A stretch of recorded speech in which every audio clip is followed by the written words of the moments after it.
Hello, everybody out there, and thank you for joining us for another episode of Beam Bites. I am very pleased and happy to announce our interview today with Mr. Al Taylor.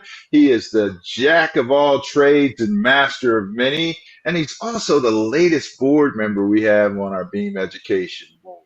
Also joining me for today's interview, my normal co-host is CEO and founder of Beam Education, Dr. Andrea Nelson. Welcome, both of you guys, today.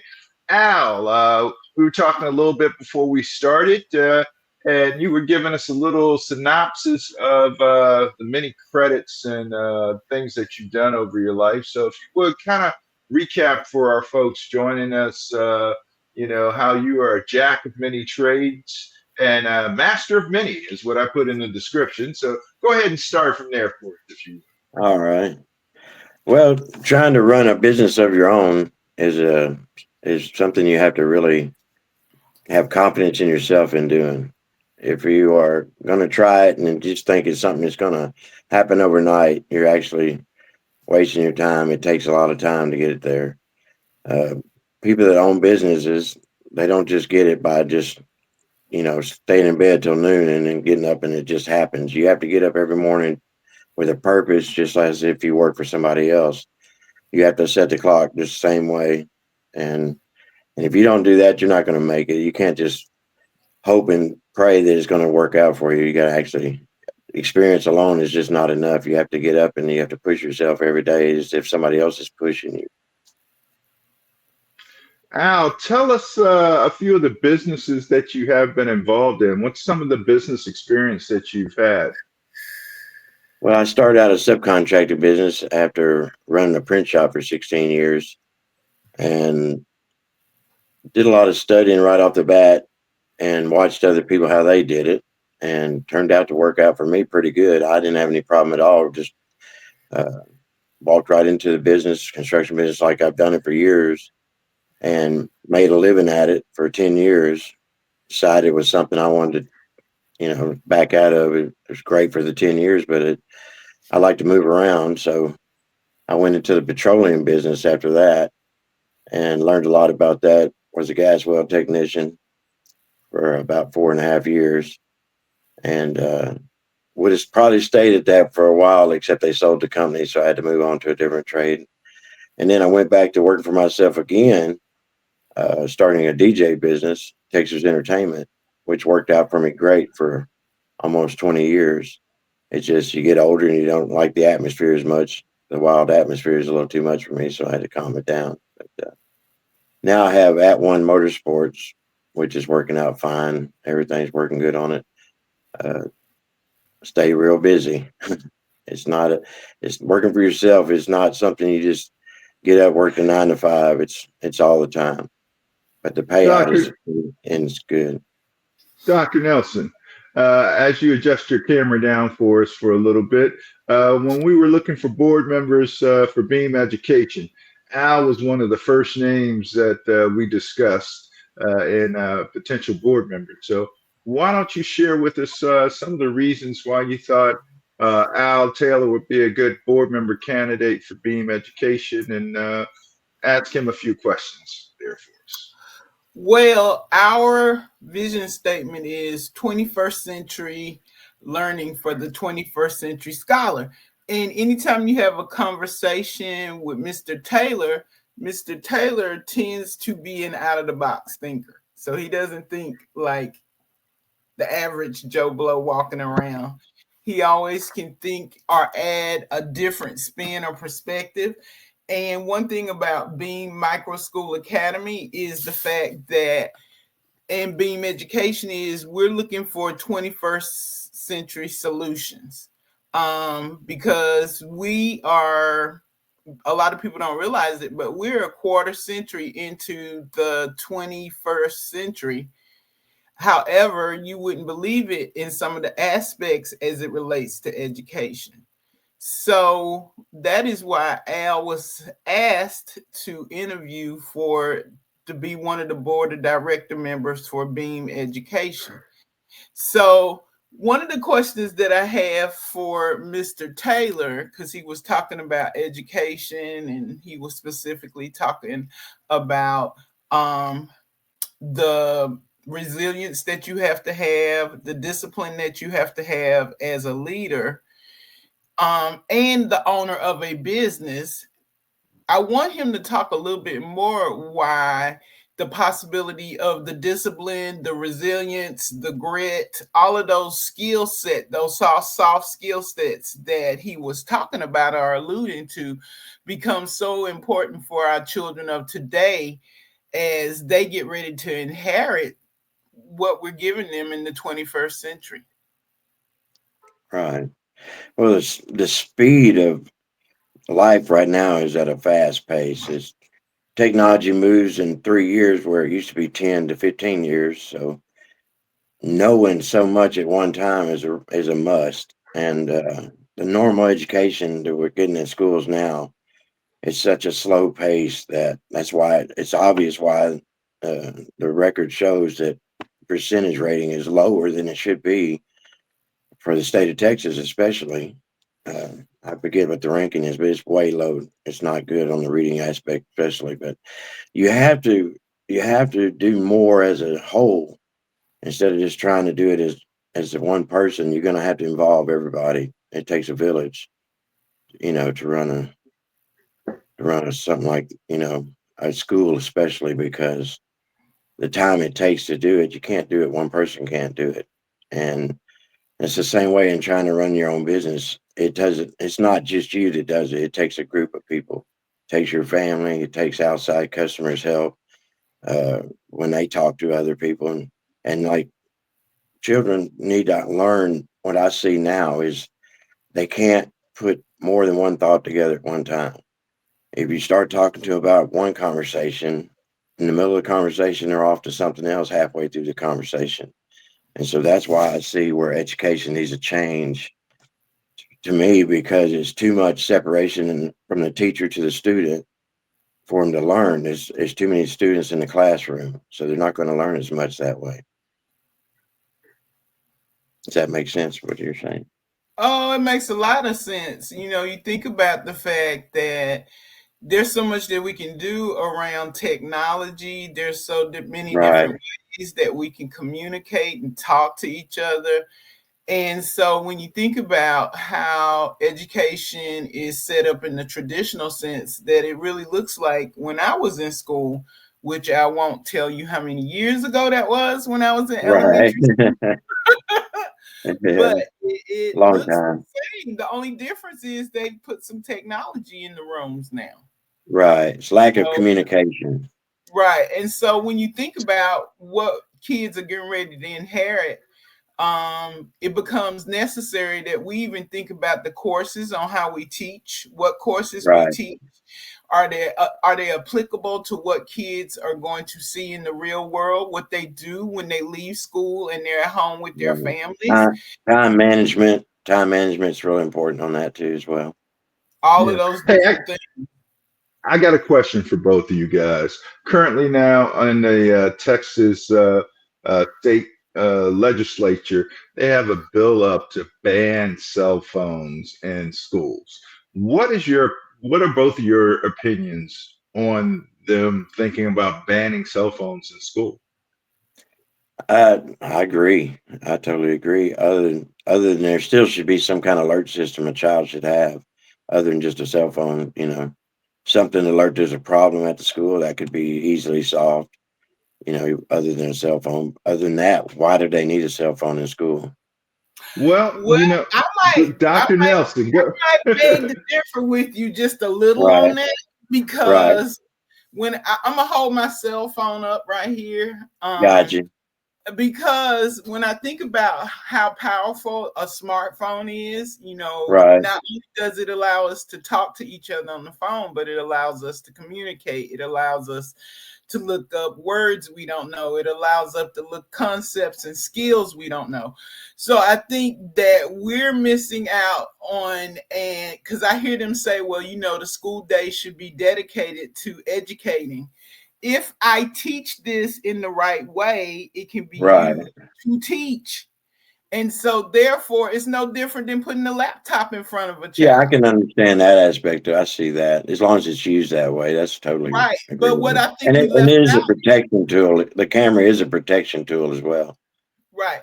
And what I Yeah. think we left out is, see, we're still in that 19th century model of still thinking about, we had chalkboard, we had books, we had pencil and paper, but we're not really seeing the cell phone as the tool that it is. So therefore, Right. every course that I have or I teach, there needs to be a part of that course that lets kids use the cell phone for good. But there also needs to be an ethical part of that lesson about when we use it for bad. And I But can't tell you any district that has done that. right. Well, it sounds like, what if they were just in an app, so that's all they could use basically during the school, that allows them to do the things you are saying, but also Exactly. keeps them out of the media part of it, but allows Right. them to do the education part of it. Well, I think that's part of what she's talking about in the ethical use of it. I mean, Right. because cell phone is a tool. Right. It's not the It's cell just a phone's laptop, fault. basically the same Right. thing. Yeah. Right. And to me, it makes no sense not to teach ethically how to use it and not to Right. look at how you can use it in a benefit as a tool. In this cell Gotcha. phone right here, you have access to the entire knowledge that we have in the world up to this point if you learn how to ask it the right questions. And Right. especially Right. coming down with AI and stuff like that, if we're not starting at an early age teaching our kids how to use these tools and use them Gotcha. in an ethical manner, then they're going to be behind because others in other countries are teaching them how to use the latest technology. And this Well, isn't even the latest technology anymore. It's old school technology. It's been around since we've been in college right. at least, or soon after. I'm not going to say Well, college. what about doing a handout program where you hand out a pre-programmed cell phone that can be monitored by the teacher if they're not doing what they're supposed to be doing on it? Well, I Exactly. think So there are a I lot of ways that you could go in so that kids, if they're not going to do what they're supposed to do, you do that with a lot of things in school. You know, Right. The you set government does it with their computers. I mean, it can be right. monitored, you know. It can be monitored. It can be set up with network administration, and once you're on that Wi-Fi, you can have control of that network on that Wi-Fi to monitor it. But to discount it as a tool and not even include it is it's like in one sense taking away and outlawing paper and pencil in one sense, Right. or a typewriter, But for the old school or keyboard.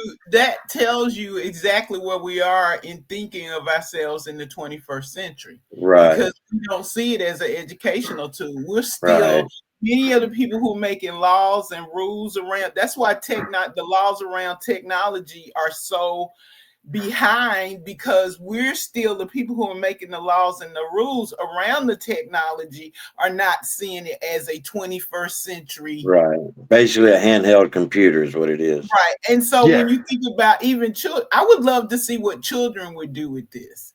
Right. See, this Right. could be a whole unit around what is ethical and how should technology be used by different generations, because what I'm seeing is a void between two different groups. I'm seeing a void with the young people who know how to use it and manipulate it, and then I see old people thinking it's something that needs to be put away or put up for a period of time Right. so that Right. kids can learn. But think how many times when you didn't know how to use something and you said, let me Google on how to bake a cake in Colorado because the temperature is different. That's Right. teaching you right there. Right. There's no reason to And stop that. I can see that. right, right. Right. And so when we don't, and that is the self affirmation and actualization of people learning how they learn. And so when Right. you take Right. that tool away from kids, because in seeing this as something that's detrimental to education, instead of us teaching it to be a tool for educating, we Gotcha. are we're throwing the baby out with the bathwater, because it's always going to be here. Right. Right. Right. It's well, not not only going that. away.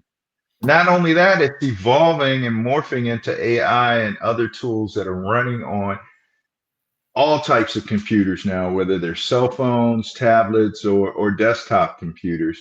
And it's changing so rapidly, we have to keep up with the ethical use and the proper use on all of these tools. Right. Yeah. Yeah, it's not being monitored close enough on stuff like that. That's definitely true.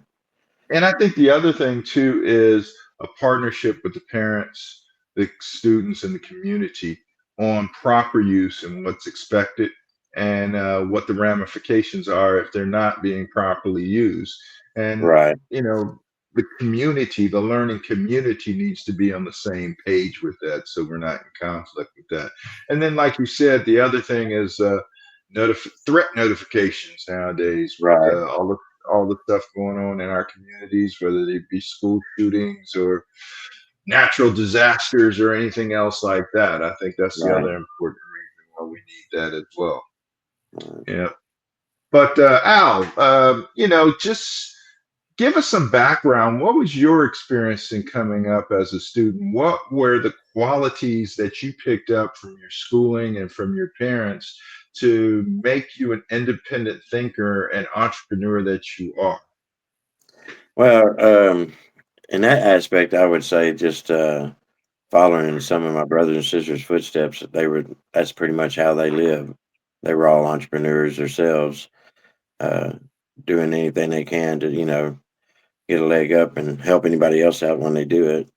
Uh, my mom was into legal field, so I got to see that side of it as well. Which it's a tough life out there when you're dealing with trying to walk a fine line of right and wrong when you're in a position of power.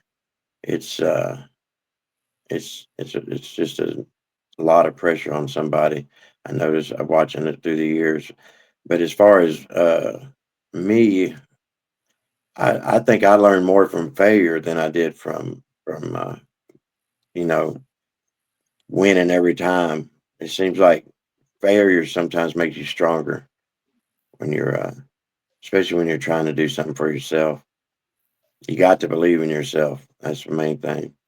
Dr. Nelson, Dr. Nelson, would you talk to our viewers about Beam Education, Beam Academy, and how failure is built in as part of the learning process and steps for our students and the freedom that we allow them to learn from failure?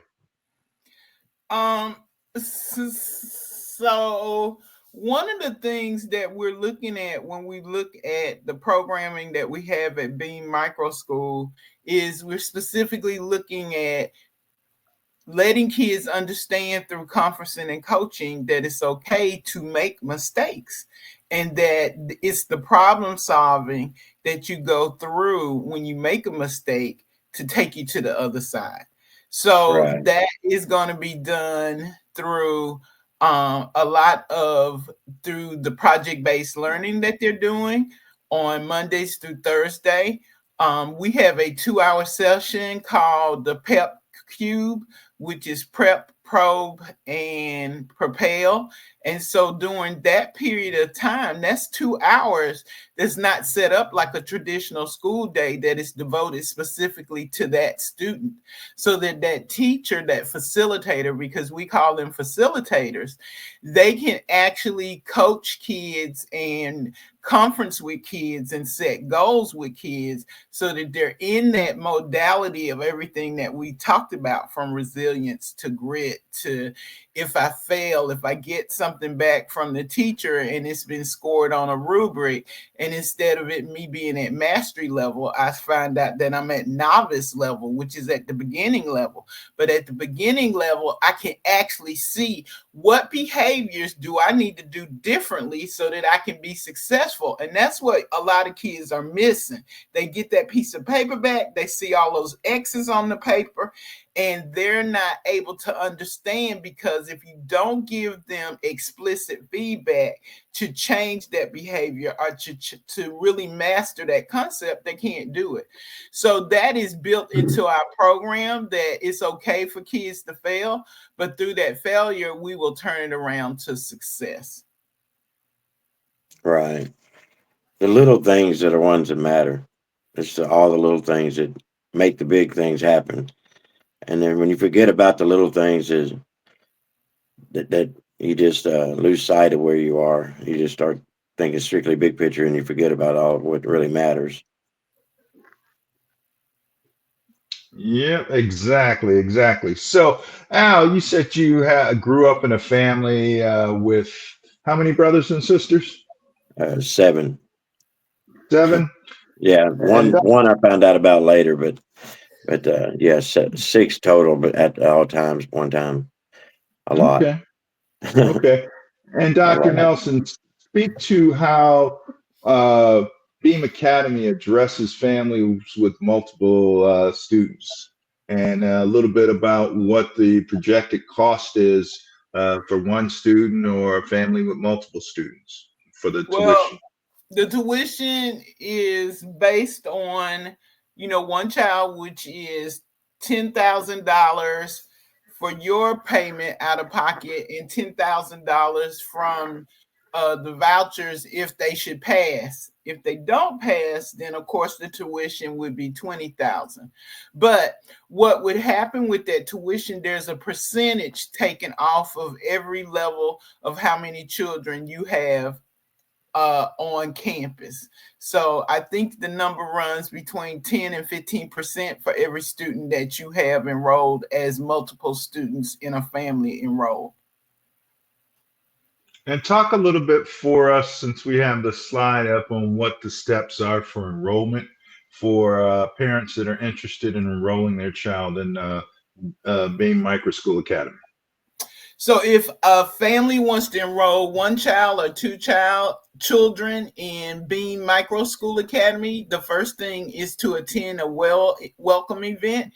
Welcome events can be attended in 3 different ways. One way is to join us on Thursday nights at 7 o'clock on Facebook Live. Another way is you can also go to our website. If you go to the website, there is a link to our micro school link to the website. And then the third way is there is a pre-recorded information session that you can watch on your own. Once you watch that information session in any of those formats, you can then reach out to us to have a personalized interview, because what we're doing is we're looking for a good fit for you, and we want it to be a good fit for your family, and we want to have a good fit. So that's us talking. That's getting you to understand that you're going to move into a program that doesn't look like, say, the traditional school setting that many families are used to. And so we want you to be very aware of that. Once that interview has been done and you have paid your deposit, we move into the scholar inventory. And the scholar inventory is a copyrighted piece by B.E.A.M Micro School Academy, which consists of, number one, we look at the academic gaps as well as the strengths of the students. Number two, we look at their interests to see what they like to learn. And then we want to know how they like to learn. Are they auditory learners? Are they visual learners? Are they kinesthetic, where they like to move around? We take all of that information and we create number four, which is a personalized education portfolio. And we also interview families to find out how the extended family supports and surrounds that particular scholar with the work. And so finally, we move into the last stage, which is integration and orientation into the B.E.A.M Micro School ecosystem. Great. Now, Al, we talked a little bit about your educational upbringing, but you also have several kids. And I know your youngest right now, he started out in public school, and you took him Right, out to homeschool him. So talk a right. little bit about your immediate family philosophy on education and what you've seen as a positive and a negative, both with your older kids coming up and now with your youngest that you're raising. Well, the difference that I see by pulling him out of school and trying to educate him myself is, first off, percentage in reading. We're ranked, I mean, high, like 27th, I think, I believe 28th in the United States on reading in Texas. Why is that not a priority? I don't understand in schools, but just from my perception of the schools I've watched and listened and not saying a word and just seeing how everybody reacts and does their job, um, they're not putting out the effort they should be. It's the only reason these kids are not learning, because kids can learn super fast at a young age, way faster than we can in adults. And if they're not being taught, how can they learn? And so they're not being taught because I asked the questions from other kids in the block. I've talked to everybody around the neighborhood or at the school, just asked them questions. I didn't tell them why I was asking them questions, but I asked them, a lot of times, what'd you learn today? And none of them had an answer. They always never was an answer. Well, we did stuff. So that's not really, to me, it's turned into just more a facility for babysitting instead of teaching. And when a child acts out because they're bored of doing nothing in the classroom, they're just punishing them for it. It's just wasting more time, kind of like politics nowadays. But that's just where I see the little things that elaborating on what I meant about the little things. Working in the workforce over the years, I like to try different things. Just take like air conditioning man coming out of college. Very seldom does an air conditioning man coming out of college actually know how to do the job. They know the basics and they were breezed through school. Again, you can see they weren't actually being taught. More hands-on is where you're going to learn your training on. And that's where I see an entrepreneurship school, micro school, like you're talking about, is going to be better at that, because it's going to be more hands-on, more people involved helping the student instead of the student trying to help himself. That's what I mean by the little things. It really matters. Now, Dr. Nelson, as a reading specialist as you are, can you talk to Al's addressing the fact that he didn't feel that his child was getting the proper tutelage and education and his reading skills as being one of the reasons why he took him out of public school? Well, number one, let's talk about the fact that the pandemic hit. And when the pandemic hit, you had kids who were sitting out of school for 2 years. But let's Right. look at example of a kindergarten kid who who left school for spring break. And over spring break, it was said to him, you don't have to come back to school. And so that child was out of school for 2 years. 2 years. Right. And if they had a lot of family at home, then I'm sure that wasn't the only thing that the mom was doing. If she was trying to work, or the father or the family together was trying to take care of everyone. So 2 years pass by and that student comes back. And I want you to think about some of the gaps that that child could have. That child Right. have not understanding the sequential order of words. That child could have phonemic awareness issues. Probably not totally reading on a third grade level, because they jumped from kindergarten to now they're going to be in third grade. So that is why when we started really looking at the conventional schedule of what happens in schools, at B.E.A.M Micro School, every child has 2 hours that is totally dedicated specifically to them, either to close their gaps or to accelerate what they already know, to move them to levels of where they're working at. And so when you think about current system of how schools are set up right now, of course we're going to have issues on how do we close those gaps immediately. So Right. the one thing that we are able to do with B.E.A.M Micro School is that we're able to create and customize plans that truly work for the children and their families. Because the other thing that we did not even talk about is that because we have those 2 week, I didn't say this, but we have 2 arrival times. We have an 8 arrival time, a 8 o'clock arrival time, and a 10 o'clock arrival time. If you come in at 8, you leave at 3, or you stay for the extended school program. If you come in at 10, your day ends at 5.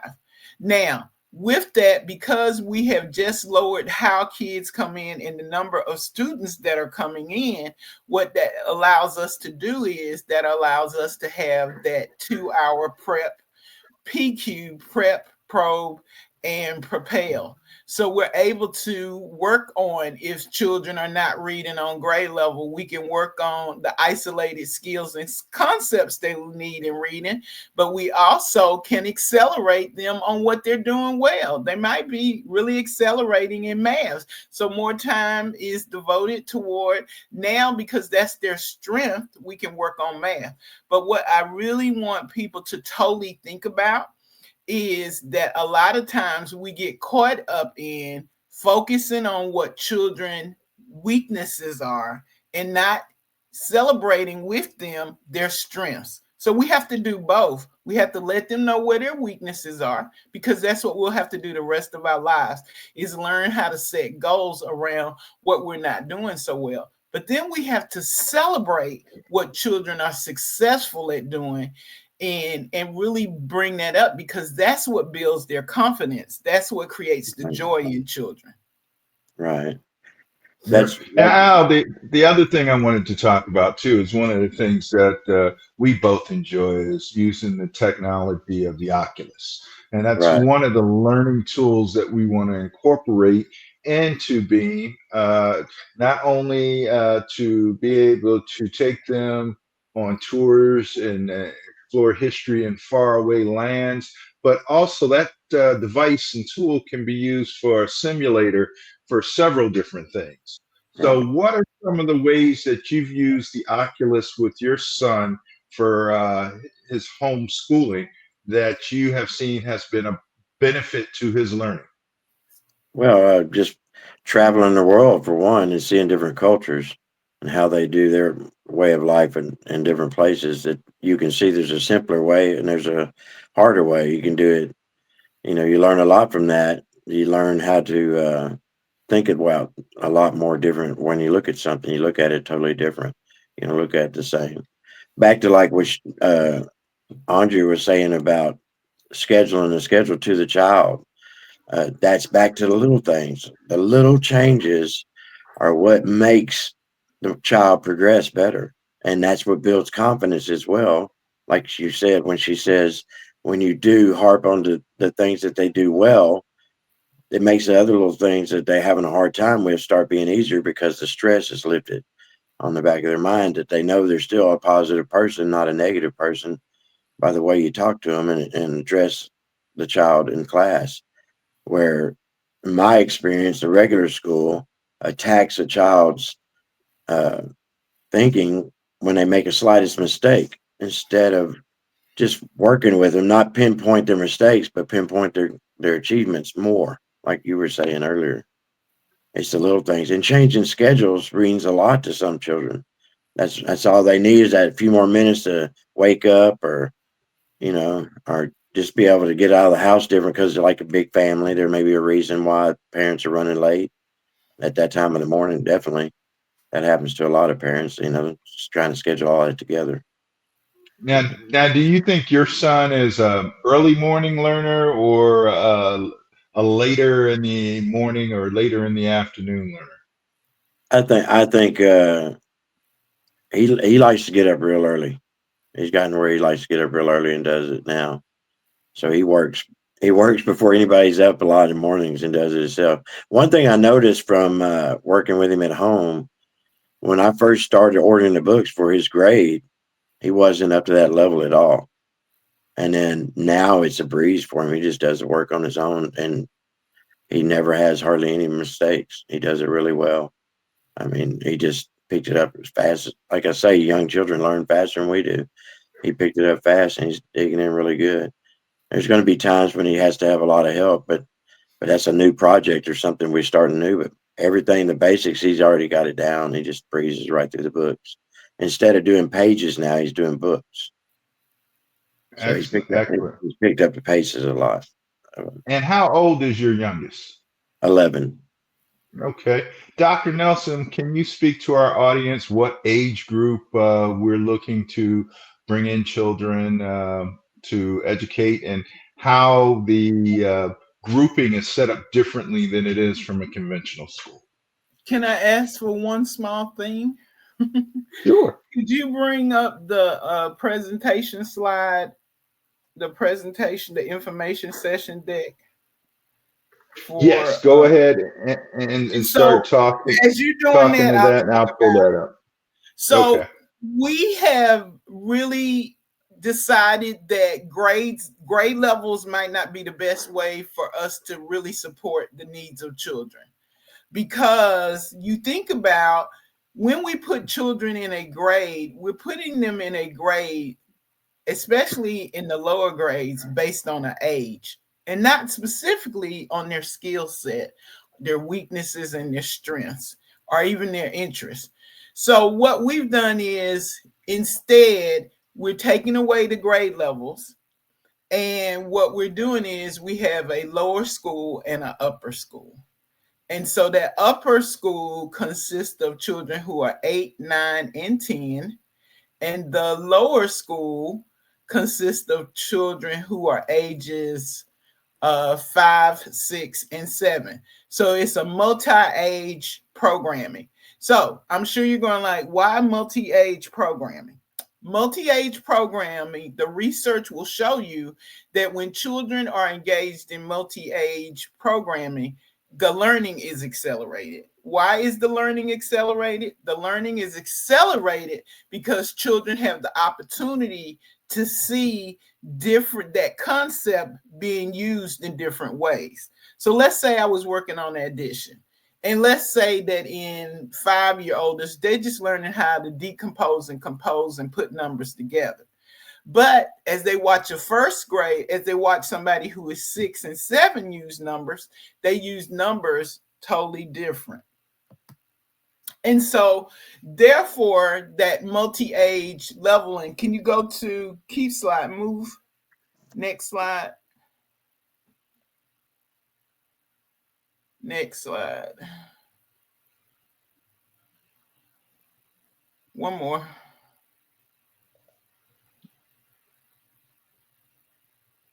Just talked about that one, so you can move it.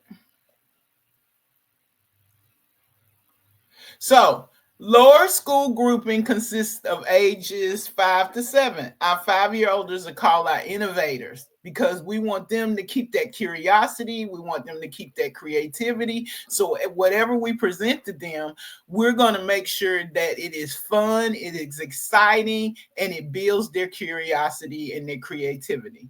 The 6-year-olders are called trailblazers.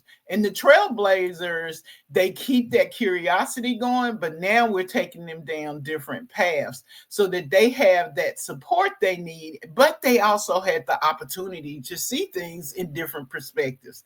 And then finally are our 7-year-olders in the low school.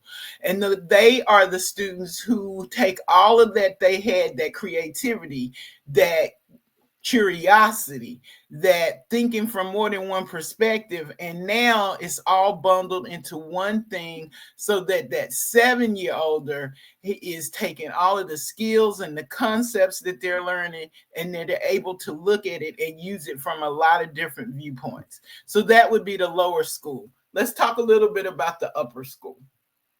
The upper school is 8 to 10-year-olders. And so we have them categorized in 3 different groups. The first group, which is our age 8, are visionaries. And this is those students taking all of that learning they learned when they were in the lower school, and now they're envisioning, what could I use all of this new information for? Because before, in the lower grade, they were learning how to learn. But when you get to the upper grade, now they're starting to use all that learning to see how many different ways can I really hone in my own skill of how do I learn. And so then you see the catalyst, and you finally see the mentors. we were doing this presentation, and a mom said to us, I could just see my daughter wanting to be a mentor to all of the other age groups. So the whole thing is to build that ecosystem around having children to totally feel like they're in a community where they're supported, but they're not just supported by just the teachers or the facilitators, but they're supported by their families and their parents. Thank you, Mr. Trotter. All right, very good, very good. Thank you for that sampling in there as well. Well, as we get ready to close out our show today, Al, is there anything else you want to share with our viewers on how you see yourself and the Beam board being an effective partner in helping to educate those in our community? Well, just the fact that the initiative is behind it is to help other children. Y'all are already, I mean, there's not anybody pushing you to do it. You want to do it. So that right there is a good start for me to want to be involved in it. But one of the main things I see is just the fact that there's going to be a structure around what the child needs, not what the teacher or the parent needs, is more what the child needs. That seems to be the main goal for the school, and I understand that. And that's where the change needs to come in. Excellent, excellent. And Dr. Nelson, uh, speak to us about the overall Beam education goal as well as the goal of the micro school coming in. Well, B.E.A.M Education is a company that has 3 points of impact, and we use that word broadly, and we just use impact because if we have a company and the company is not making an impact with all of those opportunities that we have, then we're not doing what we're supposed to be doing.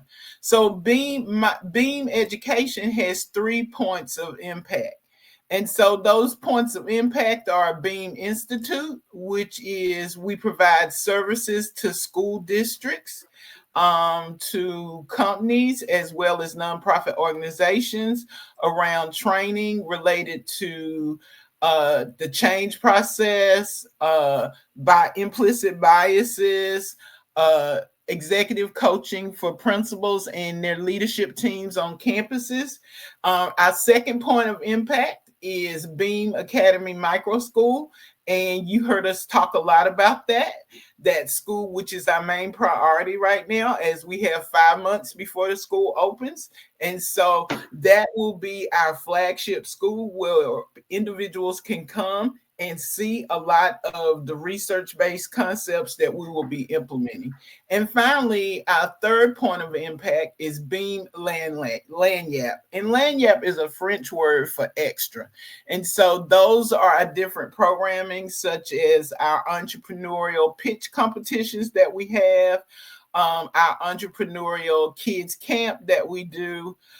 We have a parent university that we can do. We do these services. All of these things under Lanyap will be done at B.E.A.M Micro School Academy, but we also can provide these services as a la carte to school districts as well as communities.